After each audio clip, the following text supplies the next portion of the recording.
Doing today is we're making a small how-to video how to adjust your counterbalancer on your Gen 1 or Gen 2 Hayabusa. So this is mounted inside the engine. It has an external arm and you are able to actually make small adjustments to it.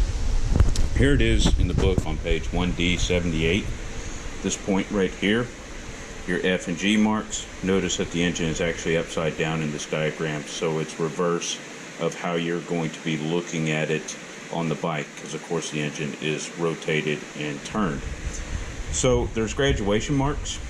We have a couple of simple tools over here: spring punch, black Sharpie marker, things that you can mark your balancer and your shaft for reference, so that if you get an undesired point, you can go back to completely stock from prior adjustment.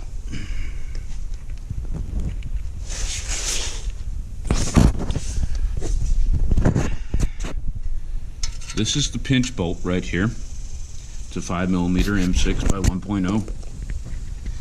You can see the graduation marks in there. As you can see, you'll need a large flat blade screwdriver to turn the balance shaft. So what this arm does is it stops the balance shaft from moving. As the engine turns, the balance shaft turns with the engine, and it helps to quell vibrations in the engine. If anybody's ever wondered why the ZX14 is so smooth, its engine, compared to the Bird, it's basically because there's two balance shafts in the ZX14 motor. So one does lower RPM, one does an upper RPM to help quell the vibrations. So one thing I like to do is just take a little squirt of your favorite penetrating oil, and all this does is makes it easy to turn the shaft left and right. When you tighten the pinch bolt back down, everything will be good. The next thing that I like to do is you can take your spring punch and pick a location.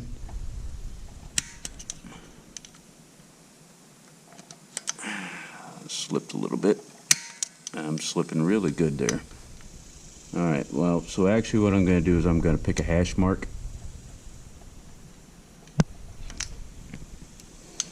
This is actually kind of hard to do holding the camera. So I marked one with the bottom of the flat blade in the balance shaft. So I'll reference that. Of course, I can always go back and look at this video. The other thing you can do as well is take your Sharpie. Of course, this doesn't work too well with placing the oil on first, so I should have done that the other way. So take notes from my mistakes here. So the pinch bolt, I've already cracked it loose and then re-snugged it. We're going to start the bike up with it tight, and I'm going to show you what we're going to do from there.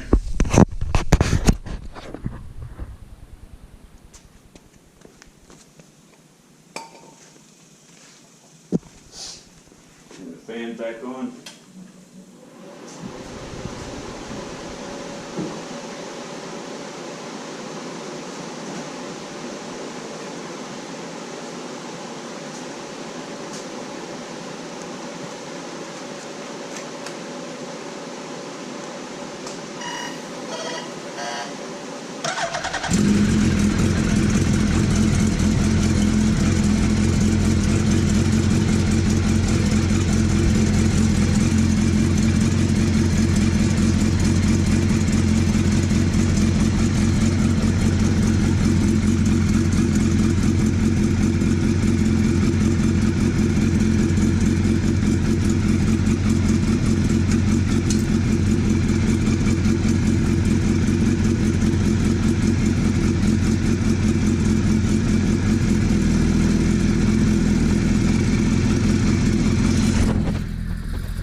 So you're going to hear the engine whine when I turn this balance shaft too far.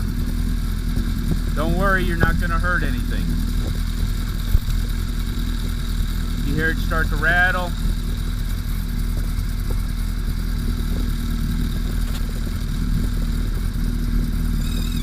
Now you hear the whine. Now remember, it was only right there.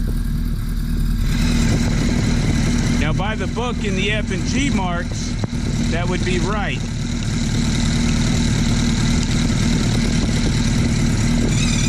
You can hear the whine the other way.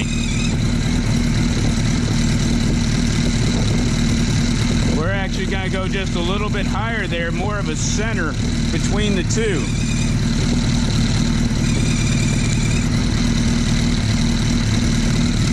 And we're going to tighten it down right there. You can see how much we actually moved this balancer. We moved it a quarter turn basically.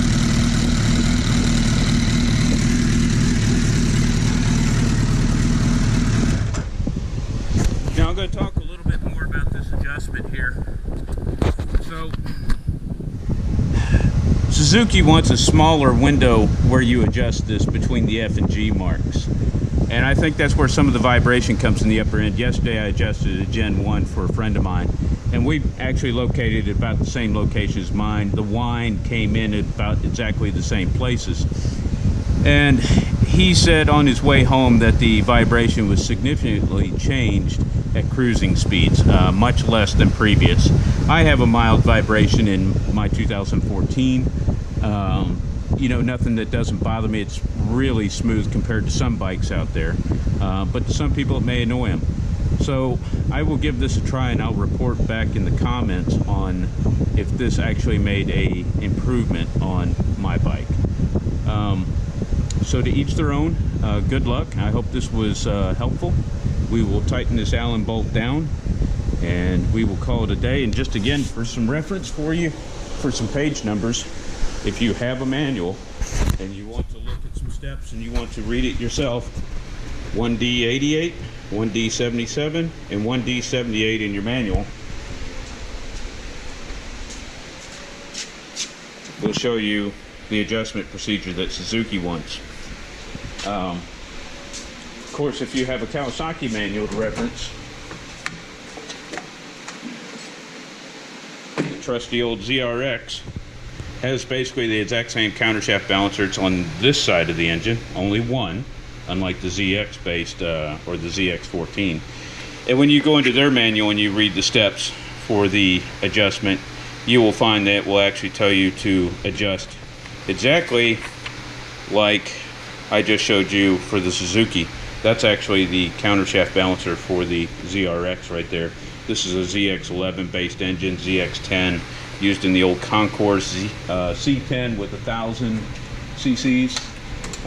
Very similar, but good luck. I hope this helps you guys.